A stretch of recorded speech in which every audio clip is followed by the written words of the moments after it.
늦게 결혼하는 사주는 혹시 어떻게 할 수 있을까요? 늦게 결혼하는 사람들의 그 공통점이라는 게 있어요. 그래서 보면은 이제 일단은 사람 보는 눈이 높아요. 이게 눈이 높다는 게 막 이렇게 외모를 많이 보고 재산을 많이 보고 이렇다는 게 아니라요. 아무나 만나서 결혼할 수 있는 성향이 아니라는 얘기예요. 저희가 기본적으로 얘기하는 그 눈이 높다라는 그 단어랑은 조금은 좀 차별화를 두셨으면 좋겠고요. 성격도 봐야 되고 뭐 경제적인 부분도 봐야 되고 가치관도 중요하고 아무튼 눈이 높다는 게 저희가 기본적으로 보는 그런 거랑은 좀 많이 달라요. 그리고 외로움을 못 견디는 사람은 되게 빨리 결혼하는 분들이 많은데 늦게 결혼하는 사주분들 같은 경우에는요. 혼자서도 되게 잘 살아요. 취미도 있고 일도 되게 열심히 하고 자기 생활이 되게 확실을 해요. 그러다 보니까 결혼이 인생의 필수가 아니라 선택이 되는 분들이 되게 많거든요.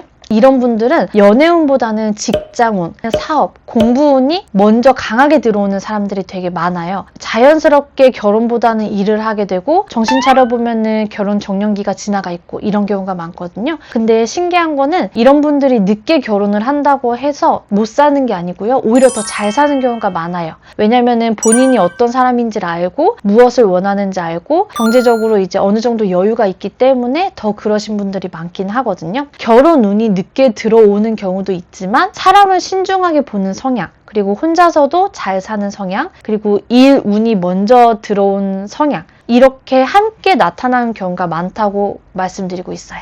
그리고 연애를 아예 못하는 경우는 어떤 사주예요? 연애를 못 하시는 분들은 저희가 흔히 말하는 눈이 높다. 그냥 말 그대로 진짜 뭐 보는 외모라든지 자기만의 그런 주관이 뚜렷하신 분 있잖아요. 그런 분들이 좀 강하신 분이 그러실 거예요. 돈이 새는 집의 풍수는 어떻게 점검을 해야 될까요? 돈이 새는 집의 풍수는요. 돈이 안 모인다고 해서 무조건 집 풍수가 나쁜 거는 아니고 소비 습관 때문일 수도 있고 생활 방식 때문일 수도 있고 그런 운의 흐름 때문일 수도 있거든요. 풍수를 이렇게 보다 보면은 이상하게 돈이 모이지 않는 집들이 공통적으로 가지고 있는 그런 모습들이 있어요. 그러니까 예를 들어서 집에 들어가자마자 현관이 너무 어수선한 경우라든지 신발이 막 쌓여있는 경우, 택배 상자가 많이 쌓여있는 경우 이런 것들. 풍수에서는 현관을 기운이 들어오는 입구로 보는데 입구가 막혀 있으면 좋은 흐름도 좋은 기운도 들어오기 어렵다고 보여지고요. 그리고 물이 새는 곳도 많이 봐요. 그러니까 수도꼭지에서 물이 계속 떨어진다든지 화장실에 누수가 있다든지 싱크대에 배수가 안 좋다. 이런 경우도 이제 비슷하게 보고 있고요. 또 집안에 고장난 물건, 깨진 물건 이런 것들도 많으면 풍수적으로 되게 안 좋다라고 볼 수가 있어요. 재물이 모이는 자리라고 해서 무조건 모이는 것도 아니지만 집안에 이렇게 되게 어둡거나 습하거나 답답한 이런 그 분위기를 가진 집이라고 하면은 점검을 해보실 필요가 있을 것 같아요. 그래서 정리가 잘 되어 있는 집인 경우에는 이런 풍수적으로도 되게 좋다고 하니까 집안을 조금 깨끗이 할 필요도 있을 것 같고요. 풍수에 특별한 그런 비법을 찾기 전에 우리 집안에 막힌 부분과 어수선한 부분들을 먼저 이렇게 살펴보시는 거를 권해드려요. 그래서 생각보다 그런 작은 부분이 이렇게 집의 분위기와 흐름을 많이 바꾸는 경우가 많습니다. 반대로 돈이 들어오는 풍수가 있을까요? 돈이 들어오는 풍수는 근데 이거는 너무 흔하긴 해요. 뭐 현관이 깨끗해야 된다든지 그 현관에 그 해바라기 뭐 사진이나 액자, 그림 이런 거 있으면은 또 풍수지리적으로 되게 좋다고 하거든요. 뭐 아니면 뭐 소금단지 같은 걸 둔다든지 이런 것들도 생각보다 좋게 작용을 한다고 해요. 혹시 사주는 한 네. 번 정해지면 평생 안 바뀌나요?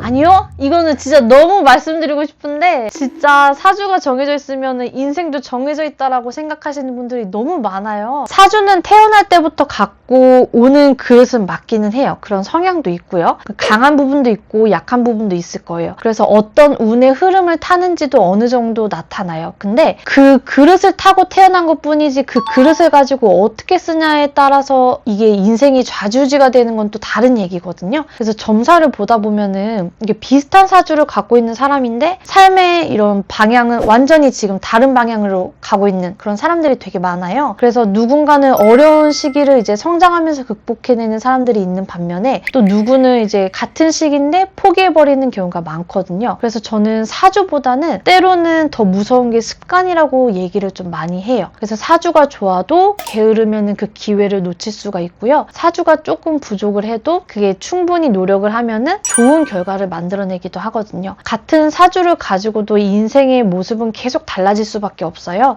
좋은 운이 들어오는 시기도 있고 조심해야 되는 시기도 있고 인연이 들어오는 시기도 있다 보니까 사주를 평생의 운이라고 이렇게 표현하기보다도요, 내가 어떤 길을 걷게 될 가능성이 있는지 알려주는 지도에 좀 가깝다고 볼 수 있을 것 같아요. 그래서 저는 사주는 태어날 때 정해져 있지만 인생은 계속 만들어가는 거라고 표현을 할 수 있을 것 같거든요. 사주가 평생 바뀌지 않는다고 해서 인생까지 평생 바뀌지 않는 거는 아니다 라고 말씀을 드릴 수 있을 것 같습니다. 그 점집 이제 오시는 분들한테 좀 하고 싶은 말이나 유의할 점이 따로 있을까요?